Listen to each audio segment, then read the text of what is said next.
हमारे प्यारे विद्यार्थियों, आज का टॉपिक बहुत मज़ेदार है। आज हमारा जो टॉपिक है, डेरिवेशन में से सबसे इम्पॉर्टेंट डेरिवेशन जो है यही है। वेरी वेरी इंपॉर्टेंट, लगातार आता है और आएगा भी। 2024 बोर्ड एग्जाम क्लास 12 फिजिक्स का बहुत ज़्यादा इंपॉर्टेंट है। बस वीडियो लास्ट तक देखेंगे, समझ में आ जाएगा।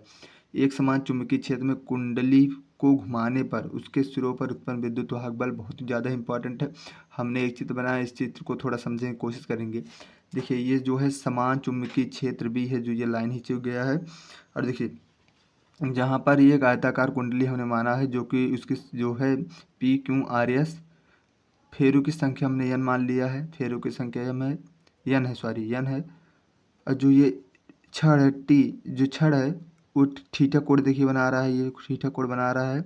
बस इतना हिंदी लिखना। देखिए, हमें कुंडली के सिरों पर उत्पन्न विद्युत वाहक बल की तुलना करनी है, समझ में आया? क्या ज्ञात करना है? कुंडली के सिर पर उत्पन्न, कुंडली जो सिर पर दोनों चारों उत्पन्न विद्युत वाहक बल की तुलना करनी है। देखिए, बहुत ज़्यादा इंपॉर्टेंट, बहुत सरल भी है। बस थोड़ा हिंदी लिख लीजिएगा। हिंदी क्या लिखेंगे? माना एक समान चुंबकीय क्षेत्र भी है, जहाँ पर एक आयताकार कुंडली पी क्यू आर एस है। माना फेरों की संख्या n है। हमें कुंडली के सिरों पर उत्पन्न विद्युत वाहक बल की तुलना करनी है। बस इतना लिख लेना हिंदी। उसके बाद हम बता रहे हैं क्या करना है। डेरिवेशन आपका स्टार्ट होता है। यदि कुंडली, जो कुंडली है आपकी, जो यदि कुंडली का फ्लक्स फाई है, कुंडली का फ्लक्स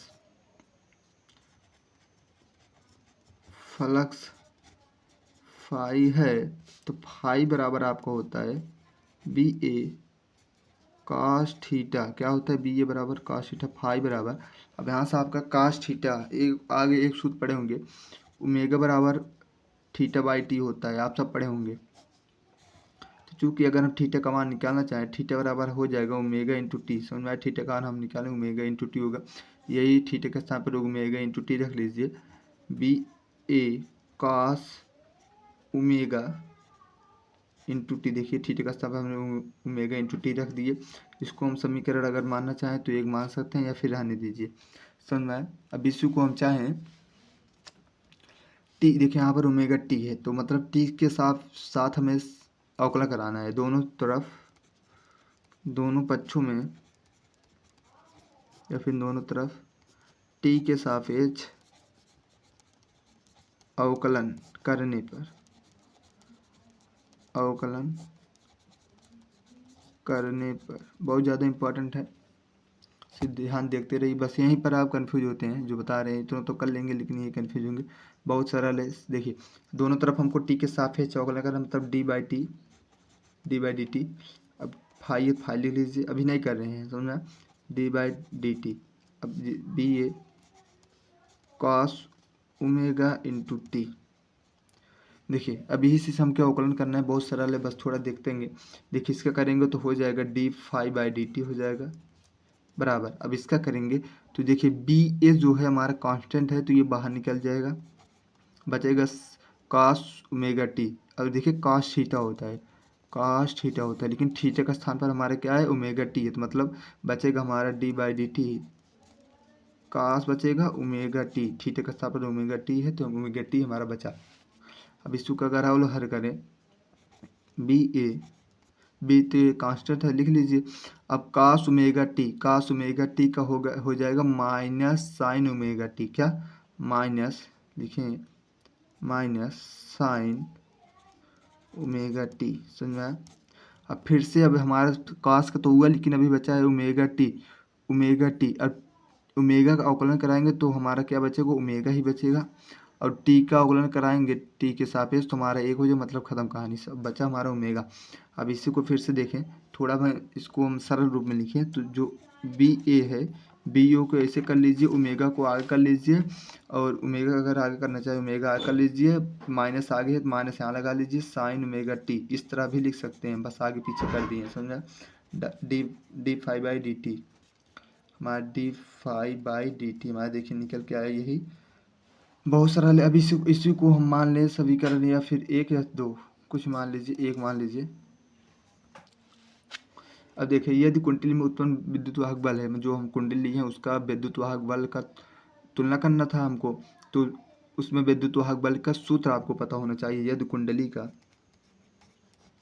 इसके पहले पढ़े होंगे तो कह रहे हैं कुंडली का प्रत्यवर्ती धारक बहुत इंपॉर्टेंट डेरिवेशन है ये, में उत्पन्न विद्युत वाहक बल, विद्युत विद्युत या फिर विद्युत वाहक ऐसे रहेगा ना, वाहक, हाँ, बल ई है। क्या है? ई। अब देखिए ई है तो ई बराबर आपका होता है minus n d phi by d t. आपका ये सूत्र होता है, आपको पता होना चाहिए। अब देखिए डी फाई डी टी का मान हमारा निकला है, d phi by d t हमारा है, मतलब इसका मान हमको ऊपर दिया गया है। तो यहीं से अगर लिखना चाहे माइनस, अब यहाँ पर डी फाई डी टी का मान हमारा दिया है तो यहाँ से देखिए minus D A omega sine omega T. देखिए हमको ये दिया था, ये लिख लीजिए, समझ में आया? इतना लिख लीजिए। अब इसी को और थोड़ा सरल करें तो आपका मतलब जो है आंसर आ जाएगा। देखिए माइनस माइनस से कट जाएगा, गुणा करेंगे, समझ में आया? बचेगा हमारा एन बी ए ओमेगा साइन ओमेगा टी, ई बराबर हमारा बचा। अब इसको हम अगर देखें समीकरण 2 मान लीजिए इसको, और यहाँ देखें ई मैक्स के लिए क्या हो सकता है, ई मैक्स के लिए क्या हो सकता है, तो हो जाएगा ई मैक्स के लिए साइन जो ओमेगा टी है बराबर 1 मैक्स हो जाएगा। क्या? 1 मैक्स हो जाएगा। तो हमारे यहीं पर साइन मैक्स के लिए जो बचेगा ई नॉट बराबर एन बी ए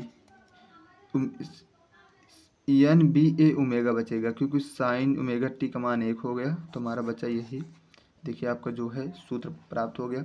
अगर हम थोड़ा और चेंज करना चाहें तो ई बराबर भी निकल सकता है। ई बराबर अगर निकल भी सकता है तो हमारा जो निकलेगा ई नॉट साइन ओमेगा टी, क्या निकलेगा? Sine omega T. ये भी निकल सकता है सूत्र आपका। देखिए दो सूत्र निकल के बहुत इंपॉर्टेंट था, आप सिर्फ पढ़ते रहिए, बहुत इंपॉर्टेंट है। देखिए बहुत सरल था, सरल तो बहुत, थोड़ा अवकलन करेंगे आपको एकदम बढ़िया से आ जाएगा। फार्मूले ये दोनों निकल के आए। वीडियो अच्छे लगे लाइक करना, सब्सक्राइब करना, बेल आइकन को प्रेस कर लेना। धन्यवाद। अपने दोस्तों के साथ ग्रुप में ये सब अपना करना अनिवार्य है, कर लेना, समझ में आया? ये सब आप सब कर सकते हैं। वीडियो को लाइक शेयर कमेंट ये सब आपकी जिम्मेदारी, ये सब करते रहिएगा। धन्यवाद।